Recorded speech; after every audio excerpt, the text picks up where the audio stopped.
नमस्कार दोस्तों, मेरा नाम है रवि बंगाली और आप सभी का स्वागत करता हूं मैं अपने YouTube channel astro Ravi Bengali पर। आप सभी का बहुत बहुत स्वागत है। आज का जो सब्जेक्ट है वो बहुत ही ज़्यादा बड़ा सब्जेक्ट है, बहुत ही ज़्यादा। मैंने अपने एस्ट्रोलॉजी करियर में देखा है कि ये जो प्रॉब्लम है वो लगभग 120% होगी। आप 100% भी लोग समझते हैं, लेकिन मैं कहूँगा 120% होगी।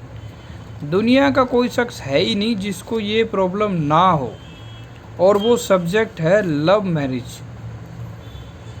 ये बात सिर्फ कहने के लिए है दुनिया के अंदर कि लोग अपने माँ बाप की मर्ज़ी से शादी करना चाहते हैं, और लेकिन मैं जो देखता हूँ, मैं जो लोगों की आंखों में पढ़ता हूँ, वो ये है कि दुनिया का हर शख्स अपनी मर्ज़ी से लव मैरिज करना चाहता है। ऐसा दुनिया का कोई शख्स नहीं होगा मेरे देखे कि जो लव मैरिज नहीं करना चाहता हो। परिवार, इज्जत, मान सम्मान की वजह से अगर किसी ने अपनी कामनाओं, अपनी इच्छाओं को दबा लिया तो एक अलग बात है, लेकिन ऐसा होता है। आज का वीडियो थोड़ा सा लंबा हो सकता है, इसके लिए मैं माफ़ी चाहता हूँ, लेकिन बहुत सी बातें हैं जो इसमें करनी हैं, और बहुत सी ऐसी बातें भी हैं जो इसमें शायद नहीं हो पाएगी, क्योंकि ये बहुत बड़ा मैटर है जिसमें 15-20 बातें एक साथ हो जाती हैं। तो मैं जो आपको बताने जा रहा हूँ वो ये है कि आपकी लव मैरिज में किस किस तरह की प्रॉब्लम आती है और उनको आप किस तरह से कर सकते हैं। वो इस तरह से है कि देखिए, आप किसी से लव मैरिज करना चाहते हैं, आपका रिलेशन काफ़ी लंबे टाइम से चल रहा है, लेकिन आपका जो पार्टनर है वो शादी के लिए नहीं मान रहा। आपकी लाख कोशिशों के बावजूद भी उसने आपका दिल तोड़ दिया, लेकिन वो नहीं मानता। आपकी किसी के साथ सगाई हुई और उसके बाद वो सगाई टूट गई, लेकिन आपको उससे पहले आपको किसी से प्यार हो गया, और वो जो आपका पार्टनर है अब वो आपसे बात भी नहीं करता, या आपके साथ सेक्सुअल रिलेशन भी बना लिए और उसके बाद भी आपसे बातचीत नहीं कर रहा है। ठीक है, इस तरह से भी होता है कि कोई आपसे जो है 10-12 साल तक प्यार कर रहा है और फिर शादी के बाद ऐसे मुकर जाता है, या किसी लड़के की फैमिली नहीं मान रही है, या किसी लड़की की फैमिली नहीं मान रही है। ठीक है, दोनों मान जाएं तो किसी और मतलब ज्योतिषी कारणों की वजह से, जैसे कोई मंगलिक आ गया, कोई और आ गया, इस तरह की प्रॉब्लम की वजह से जो है शादी में ऐसी ऐसी रुकावटें पड़ जाती हैं जो कभी सोची भी नहीं होती हैं।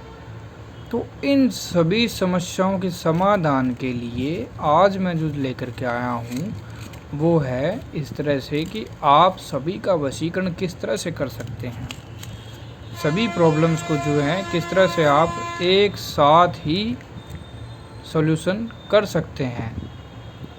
तो जो मैं आज आपको बताने जा रहा हूँ, इस विधि को आपने पूरी तरीके से समझना है और इस काम को अच्छे से सोच समझ करके करना है। ठीक है, तो जो मैं आपको बता रहा हूँ वो इस तरह से है कि देखिए, लव मैरिज के लिए जो है बहुत से लोगों को तो पता ही नहीं है कि कौन से देवी देवता की आराधना करनी चाहिए। तो जो मैं आपको बताने जा रहा हूँ वो आपको शायद सुन कर के अजीब लगे, लेकिन असल में सच्चाई यही है। लव मैरिज के लिए जिस देवता की आराधना की जाती है वो है माता पार्वती, भगवान शिव की अर्धांगिनी माता पार्वती। क्योंकि माता पार्वती ने भगवान शिव को 2 जन्म लेकर के पाया था और अपनी पूरी सच्ची श्रद्धा से पाया था। और जो शादीशुदा ज़िंदगी होती है उसमें फेरे लेने से पहले ज्योतिष शास्त्र और विधि कहता है कि माता पार्वती का आशीर्वाद लेकर के ही शादी करनी चाहिए। बिल्कुल, ये जो है एक सच्चाई है जो आपको शायद सुन कर के अजीब लगे, लेकिन सच्चाई यही है कि माता पार्वती ही शादीशुदा जीवन को खुशहाल रखने के लिए मेन जिम्मेदार देवता है जिसकी आपको आराधना करनी चाहिए। तो माता पार्वती से ही जुड़ा हुआ एक ऐसा मंत्र है जिससे कि आपकी लव मैरिज की सभी बाधाएं दूर हो जाएंगी। तो उसके लिए जो मैं आज आपको बताने जा रहा हूँ, एक तो ये मंत्र है जो मैं आपको बताऊँगा किस तरह से है। एक आपको इस तरह से सिंदूर लेना है, क्योंकि आप सभी जानते हैं माता पार्वती को सिंदूर बहुत ही पसंद है। माँ दुर्गा भी माता पार्वती का ही एक रूप है। माता पार्वती के 9 रूपों में से माँ दुर्गा भी एक रूप है, इसलिए उसको महागौरी भी कहते हैं। ठीक है, और इस तरह से आपने एक पेज लेना है।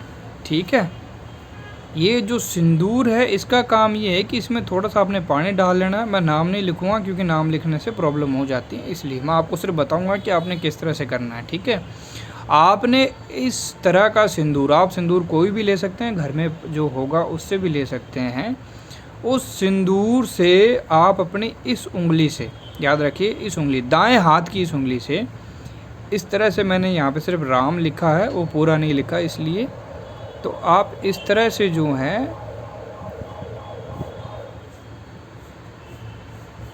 राम इस तरह से आप लिख लें। हाँ, ये नाम उनके लिखने हैं जो आपकी शादीशुदा जीवन के लिए नहीं मान रहा, जैसे आपका बॉयफ्रेंड नहीं मान रहा है, या आपकी गर्लफ्रेंड नहीं मान रही है, या आपके पार्टनर की फैमिली में से कोई दिक्कत है, या आपकी खुद की फैमिली में से किसी को प्रॉब्लम है जो आपकी शादी को नहीं होने देना चाहता, तो उन सभी का आपने नाम लिख लेना है। इसी सिंदूर से ही लिखें।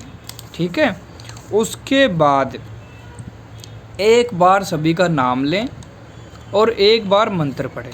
समझिए मेरी बात को, पहले आपने नाम लेना है सभी का। ठीक है, वहाँ पे लिख करके, लिखना बहुत ज़रूरी है, इतना याद रखें। ठीक है, नंबर वाइज करना बहुत ज़रूरी है। तो पहले आपने नाम लिखना है। आप कोई भी नाम जो आपका है वो आप लिख सकते हैं, और लिख करके आप जो हैं मंत्र को पढ़ सकते हैं। तो मंत्र ये है, ओम नमो माँ महागौरी सत, याद रखिए सत, समास्य अष्टभुजा रानी माँ वसो कुरु। ठीक है, पहले आपने नाम लिखना है सभी का, उन सब का नाम आपने नंबर वाइज लेना है। ठीक है, और नाम लिख करके उसके बाद आपने एक बार सभी का नाम पढ़ना, जितने भी लोग हैं, मैक्सिमम से मैक्सिमम आप 10 लोगों का नाम लिख सकते हैं। ठीक है, अपने बॉयफ्रेंड या पार्टनर या अपनी गर्लफ्रेंड के साथ।